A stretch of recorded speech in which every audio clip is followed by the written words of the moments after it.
Hi hello friends, ಇದು ನನ್ನ first mini ಲಾಗು. ಇವತ್ತಿಂದ ನಾನು ಮಿನಿ ಲಾಗ್ ಮಾಡೋಣ ಅಂತ ಮಿನಿ ಲಾಗ್ ಮಾಡ್ತಾಯಿದ್ದೀನಿ. ಇವತ್ತು ಸ್ವಲ್ಪ ನಾನು ಹೊರಗಡೆ ಹೋಗಬೇಕಾಗಿತ್ತು, ಅದಕ್ಕೆ ಸ್ವಲ್ಪ ಬೇಗ ಎದ್ದು ನಾನು ಬಿಸಿಬೇಳೆ ಬಾತ್ ಮಾಡ್ತಾಯಿದ್ದೀನಿ. ಸೊ ನಮ್ಮ ಮನೆಯವರು ಕೆಲಸಕ್ಕೆ ಹೋಗೋದ್ರಿಂದ ನಾನು ಬಿಸಿಬೇಳೆ ಬಾತನ್ನ ಮಾಡ್ತಾಯಿದ್ದೀನಿ ತಿಂಡಿಗೆ. ಸೊ ಈ ರೆಸಿಪಿನ ಏನಾದರೂ ಬೇಕು ಅಂತಂದರೆ ಕಮೆಂಟ್ ಹಾಕಿ, ಬೇಕಾದರೆ ಸಪ್ರೇಟಾಗಿ ಈ ರೆಸಿಪಿನ ಯಾವ ಥರ ಮಾಡೋದು ಅಂತ ವಿಡಿಯೋ ಕೂಡ ಮಾಡ್ತೀನಿ. ಸ್ವಲ್ಪ ನಮ್ಮ ಮನೆಯವ್ರಿಗೆ ಬಿಸಿಬೇಳೆ ಬಾತ್ ಅಂದರೆ ಇಷ್ಟ ಆಗೋಲ್ಲ, ಬಟ್ ನನಗಂತೂ ತುಂಬ ಇಷ್ಟ. ಹಂಗಾಗಿ ನಾನು ಬಿಸಿಬೇಳೆ ಬಾತೇ ಮಾಡ್ತಾಯಿದ್ದೀನಿ. ನಾನು ಆಲ್ಮೋಸ್ಟ್ MTR ಮಸಾಲ ಕೂಡನೇ ಬಳಸೋದು, ಯಾವುದೇ ಒಂದು ಪೌಡರ್ ಆದರೂ ಸರಿ ಅಂದ್ಬಿಟ್ಟು ಫೈನಲಿ ಬಿಸಿಬೇಳೆ ಬಾತ್ ಮಾಡಿ ತಿಂಡಿ ಮಾಡಿ ನಮ್ಮ ಮನೆಯವ್ರಿಗೆ ಕೊಟ್ಟು, ನೆಕ್ಸ್ಟು ನಮ್ಮ ರೂಮ್ ತುಂಬ ಗಲೀಜಾಗಿತ್ತು. ಅದರಿಂದ ನಮ್ಮ ರೂಮ್ನ ಕ್ಲೀನ್ ಮಾಡ್ಕೊಳ್ಳೋಣ ಅಂತ ಹೇಳಿ ನಾನು ನಮ್ಮ ರೂಮಲ್ಲಿರೋ ಅಂಥ ಬಟ್ಟೆಗಳು, ಅದರಲ್ಲೂ ನನ್ನ ಮಗಳು ಬಟ್ಟೆನೇ ಜಾಸ್ತಿ ನಮ್ಮ ರೂಮಲ್ಲಿ ಹರಡಿರ್ತದೆ ಯಾವಾಗಲೂ ಕೂಡ. ಸೊ ಹಾಗಾಗಿ ನಾನು ಬಟ್ಟೆನ ಮಡಚಿಟ್ಕೊತಿದ್ದೀನಿ. ನಾನು ಎಷ್ಟೇ ಕ್ಲೀನ್ ಮಾಡಿದ್ರು ನಮ್ಮ ರೂಮ್ ಮಾತ್ರ ಯಾವಾಗಲೂ ಬಟ್ಟೆನೇ ಜಾಸ್ತಿ ನಮ್ಮ ರೂಮಲ್ಲಿ ಹರಡಿರುತ್ತೆ. ಅದರಲ್ಲೂ ನನ್ನ ಮಗಳು ಬಟ್ಟೆ ಅಂತೂ ಎಲ್ಲಿ ನೋಡಿದ್ರು ನನ್ನ ಮಗಳು ಬಟ್ಟೆನೇ ಇರುತ್ತೆ. ಎಷ್ಟೇ ಮಡಚಿಟ್ಟಿದ್ರು ತಿರ್ಗಾ ಬೆಳಗ್ಗೆಗೆ ಅಷ್ಟೇ ಬಟ್ಟೆ ಕೂಡ ನಾನು ರೂಮಲ್ಲಿ ಹರಡಿರ್ತೀನಿ. ಸೊ ಒಂದು ತಗೊಳಕ್ಕೋಗಿ ಒಂದು ತಗೊಳಕ್ಕೋಗಿ ಒಂದು, ಆ ಥರ ನನ್ನ ಮಗಳು ಬಟ್ಟೆ ಅಂತೂ ಸಿಕ್ಕಾಪಟ್ಟೆ ಹರಡಿರ್ತೀನಿ ನನ್ನ ರೂಮಲ್ಲಿ. ಸರಿ ಅಂದ್ಬಿಟ್ಟು ನಾನು ಫೈನಲಿ ಬಟ್ಟೆ ಎಲ್ಲ ಮಡಚಿ ನನ್ನ ರೂಮ್ನ ಕ್ಲೀನ್ ಮಾಡ್ಕೊತಾ ಇದ್ದೀನಿ. ಅದಾದಮೇಲೆ ನನ್ನ ಮಗಳ ಜೊತೆ ಸ್ವಲ್ಪ ಆಟ ಆಡಿದೆ. ನನ್ನ ಮಗಳು ಸ್ವಲ್ಪ ತುಂಟಿ ಜಾಸ್ತಿ, ಆಟ ಅಂದರೆ ಆಟ ನೋಡಿದ್ದೆಲ್ಲ ಬೇಕು ಅವಳಿಗೆ. ಸೊ ಅವಳ ಜೊತೆ ಸ್ವಲ್ಪ ಆಟ ಆಡಿ ಸರಿ ಅಂದ್ಬಿಟ್ಟು ಅಡುಗೆ ಮನೆಗೆ ಹೋಗಿ ಅಡುಗೆ ಮನೇನ ಎಲ್ಲ ಪಾತ್ರೆಗಳೆಲ್ಲ ನೀಟಾಗಿ ಜೋಡಿಸಿ ನೆಲ ಒರೆಸ್ಕೊಂಡೆ. ನೆಕ್ಸ್ಟ್ ತಿರ್ಗಿ ನನ್ನ ರೂಮ್ ಕೂಡ ಕ್ಲೀನ್ ಮಾಡಿಕೊಂಡೆ. ಅಂದರೆ ನನ್ನ ರೂಮಲ್ಲೂ ನೆಲ ಒರೆಸ್ಕೊಂಡೆ ನೀಟಾಗಿ. ಅಂದರೆ ನಾವು ಬಟ್ಟೆನ ನಾನು ಮನೆ ರೂಮ್ ಒಳಗಡೆನೇ ಹಾರಾಕ್ಕೊತೀನಿ. ನೆಕ್ಸ್ಟು ಸರಿ ಅಂದ್ಬಿಟ್ಟು ನಾನು ಮನೆ ಹತ್ರ ಇರೋ ಗಿಡದಲ್ಲೇ ಹೂವು ಬಿಟ್ಟಿದ್ದೋ, ಸರಿ ಅಂದ್ಬಿಟ್ಟು ಹೂವನ್ನೆಲ್ಲ ಕಿತ್ಕೊಂಡು, ಇದು ಪೂರ್ತಿ ನಮ್ಮ ಮನೆ ಸುತ್ತ ಇರೋ ತೋಟ, ನಮ್ಮದು ತೋಟದ ಮನೆ ಆಗಿರೋದ್ರಿಂದ ಸುತ್ತ ತೋಟನೇ ಇದೆ. ಸರಿ ಕಿತ್ಕೊಂಡ್ಬಂದಿರೋ ಹೂವನ್ನೆಲ್ಲ ಕಟ್ಕೊಂಡು ಸ್ನಾನಕ್ಕೆ ಹೋಗಿ ಬಂದು ರೆಡಿ ಆದೆ.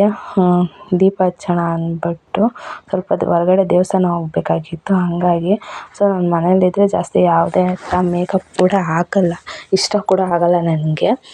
ಸರಿ ಅಂದ್ಬಿಟ್ಟು ಫೈನಲಿ ನಾನು ರೆಡಿ ಆದೆ. ಈ ಥರ ಅಷ್ಟೊತ್ತಿಗಾಗಲೇ ನನ್ನ ಮಗಳು ಕೂಡ ಎದ್ದಾದ್ಮೇಲೆ ಮಲ್ಕೊಂಡು ಎದ್ದಿದ್ಲು. ನಮ್ಮ ಅತ್ತೆ ಅವಳಿಗೆ ಊಟ ಮಾಡಿಸ್ತಿದ್ದಾರೆ. ಅವಳಂತೂ ಊಟ ಮಾಡೋಕ್ಕೆ ತುಂಬಾ ಹಠ ಮಾಡ್ತಾಳೆ. ಸರಿ ಅಂದ್ಬಿಟ್ಟು ನಾನು ಫೈನಲಾಗಿ ದೀಪ ಕೂಡ ಹಚ್ಚಿದೆ.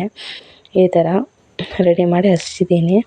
ನೆಕ್ಸ್ಟು ನನ್ನ ಡೆಲಿವರಿ ಆಗಿ 9 months ಆಗಿದೆ. ಸೊ ಇನ್ನೂ ನಾನು ತಣ್ಣೀರನ್ನ ಮುಟ್ಟಿರಲಿಲ್ಲ. ಹಾಗಾಗಿ ನಾನು ಗಂಗೆ ಪೂಜೆ ಮಾಡಿದೆ. ಸರಿ ಪೂಜೆ ಮಾಡಿ ನನ್ನ ಮಗಳಿಗೆ ಸ್ನಾನ ಮಾಡಿಸ್ಕೊಂಬಂದು ಅವಳನ್ನ ರೆಡಿ ಮಾಡ್ತಾಯಿದ್ದೀನಿ. ಆದರೂ ಅವಳು ರೆಡಿನೇ ಮಾಡಿಸ್ಕೊಳಲ್ಲ, ಸಿಕ್ಕಾಪಟ್ಟೆ ತೀಟೆ. ಎಷ್ಟು ತೀಟೆ ಮಾಡ್ತಾಳೆ ಅಂದರೆ ಅವಳು ನೋಡಿದ್ದೆಲ್ಲ ಅವಳಿಗೆ ಕೊಡಬೇಕು. ಆಮೇಲೆ ಅವಳನ್ನ ರೆಡಿ ಮಾಡೋ ಅಷ್ಟೊತ್ತಿಗೆ ನನಗಂತೂ ಸಾಕಪ್ಪ ಅನಿಸ್ಬಿಡುತ್ತೆ ನಿಜವಾಗ್ಲೂ. ಆದರೂ ಫೈನಲಿ ರೆಡಿ ಮಾಡಿ ನಾವು ಹೊರಟಿದ್ದು ನಮ್ಮ ಮನೆ ಹತ್ರ ಇರೋ ದೇವಸ್ಥಾನಕ್ಕೆ. ಸೊ ಯಾವ ದೇವಸ್ಥಾನಪ್ಪ ಅಂದರೆ ಇದು ನಮ್ಮ ಮನೆ ಹತ್ರ ಇರೋ ಹಾಲ್ಕಮ್ಮ ದೇವಸ್ಥಾನ ಅಂತ. ತುಂಬ ಪವರ್ಫುಲ್ ದೇವರಿದು. ನಾನಂತೂ ಪ್ರತಿ ಅಮಾವಾಸ್ಯೆಗೂ ಈ ದೇವಸ್ಥಾನಕ್ಕೆ ಹೋಗ್ತೀನಿ. ಈ ದೇವಸ್ಥಾನಕ್ಕೆ ಒಂದು ಮಹತ್ವವಾದ ಕಥೆನೇ ಇದೆ. ನಿಜವಾಗ್ಲೂ ಕೇಳ್ತಾ ಇದ್ದರೆ ತುಂಬ ಮನಸ್ಸಲ್ಲೇ ಒಂಥರ ನೆಮ್ಮದಿ ಅಂತಲೇ ಹೇಳ್ಬೋದು ಈ ದೇವಸ್ಥಾನಕ್ಕೆ ಹೋದರೆ. ಅಷ್ಟು ಪವರ್ಫುಲ್ ದೇವರು. ನಾನಂತೂ ತುಂಬ ನಂಬ್ತೀನಿ ಈ ದೇವ್ರನ್ನ. ಹಾಗಾಗಿ ನಾನು ಪ್ರತಿ ಅಮಾವಾಸ್ಯೆಗೂ ಮಿಸ್ ಮಾಡ್ದಲೇ ಈ ದೇವಸ್ಥಾನಕ್ಕೆ ಹೋಗ್ತೀನಿ. ಸೊ ಇವತ್ತು ಉತ್ಸವ ಕೂಡ ಇತ್ತು. ಉತ್ಸವ ಕೂಡ ದೇವ್ರನ್ನ ಎತ್ತಿ ಮಾಡಿದರು. ಸೊ ತುಂಬ ಚೆನ್ನಾಗಿ ಮಾಡಿದರು, ತುಂಬ ಚೆನ್ನಾಗೂ ನಡೀತು. ನಾವು ನೋಡಿಕೊಂಡು ಬಂದ್ವಿ. ಸೊ ತುಂಬ ಪವರ್ಫುಲ್ ದೇವರು ಕೂಡ ಇದು. ಫೈನಲಿ ನಾವು ಅದಕ್ಕೆ ಕೈ ಮುಗಿದು ಸೊ ನಾವು ಹೊರಟಿದ್ದು ಪ್ರಸಾದ ತಿನ್ನೋಣ ಅಂದ್ಬಿಟ್ಟು. ಸೊ ದೇವ್ರ ಪ್ರಸಾದನ ಫೈನಲಿ ದೇವ್ರ ಪ್ರಸಾದ ತಿಂದ್ವಿ. ನಾನು ನನ್ನ ಮಗಳನ್ನ ಈ ಥರ ರೆಡಿ ಮಾಡಿದ್ದೆ. ಸೊ ನಾನು ಕೂಡ ಈ ಥರ ರೆಡಿ ಆಗಿದ್ದೆ. ನೆಕ್ಸ್ಟು ಊಟ ಮುಗಿಸ್ಕೊಂಡು ನಾವು ಮತ್ತು ಮನೆ ಕಡೆ ಹೊರಟ್ವಿ. ಸೊ ಈ ವಿಡಿಯೋ ನಿಮಗೆಲ್ಲ ಇಷ್ಟ ಆಗಿದೆ ಅಂದ್ಕೊಂಡಿರ್ತೀನಿ. ಸೊ ಲೈಕ್ ಮಾಡಿ, ಶೇರ್ ಮಾಡಿ, ಕಮೆಂಟ್ ಮಾಡಿ.